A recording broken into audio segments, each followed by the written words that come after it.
Hello and welcome. My name is Kevin Parrish, and today I will be discussing the evolution of the fantasy genre. Now, fantasy films have been known to overlap with film genres such as horror and science fiction. The earliest fantasy films combined with science fiction with visions of the future. Earlier films that include George Méliès's silent film about a trip to the moon. As more feature films began to develop in the silent era, a little bit of science fiction and fantasy narratives came about.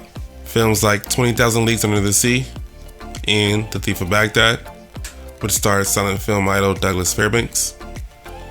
Also, Fritz Lang's nightmarish view of toiling urban workers with Metropolis. Now, as we entered the 30s, Willis H. O'Brien would marvel us with his stop-motion animation of a fearsome hairy beast of Skull Island and all of its wonders, King Kong.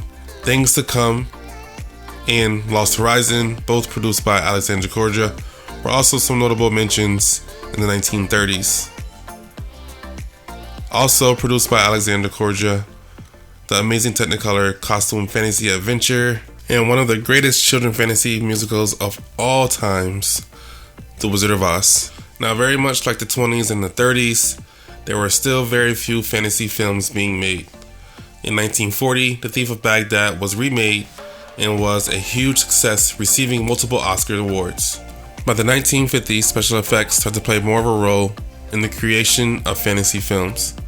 Both George Pal and Ray Harryhausen, pioneers in special effects, created and designed some of the best stop-motion animation and special effects in many great fantasy films that combine both animation and special effects, and many great fantasy films that combine animation with live action.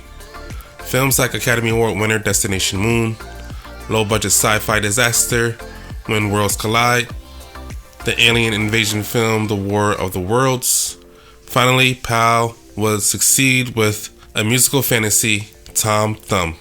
Now, let's not forget a host of alien invasion movies of the 1950s, such as The Thing from Another World and The Blob.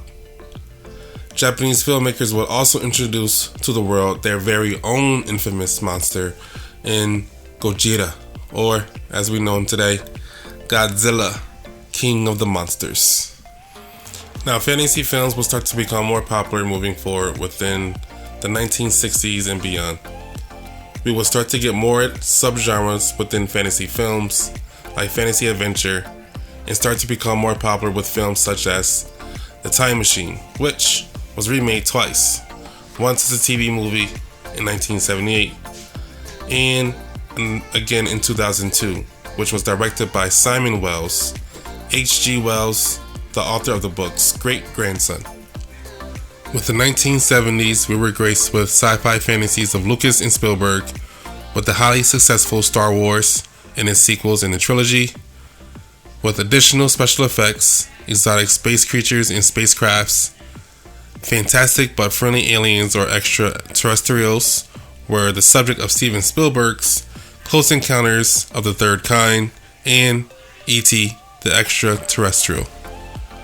Now, there will be a slew of sword and sorcery movies, as well as fantasy angel movies that will come out within the 1980s and the 1990s. Too many for me to actually name at this point, so I just prepared a small list of examples for you to view. Now, in closing, with the early 2000s, with the advancements in digital animation, special effects, and costume design, it will bring the genre to its greatest heights with the Harry Potter, Lord of the Rings, and the Chronicle of Narnia movie series.